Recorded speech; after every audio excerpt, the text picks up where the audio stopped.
హర్యానా ఎన్నికలు ప్రాంతీయ అస్తిత్వాలు A. Krishnarao India gate Haryana assembly ఎన్నికల్లో బీజేపీ గెలుస్తుందో లేక మళ్లీ కాంగ్రెస్కు అధికారం అప్పజెపుతుందో ఇప్పుడే చెప్పడం కష్టం. ఆ రెండు జాతీయ పక్షాల మధ్య జరిగే భీకర పోరులో ఒక చరిత్ర కలిగిన ప్రాంతీయ పార్టీ ఐఎన్ఎల్డీ అవశేషం జనసేన భవిష్యత్తు ఏమిటో తేలనున్నది స్పష్టం. ఆ మాటకొస్తే జాతీయ పాలక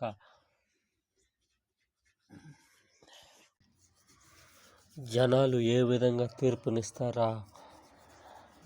గొర్రెలక తీర్పు ఇస్తారా? మనిషిగా తీర్పు ఇస్తారా?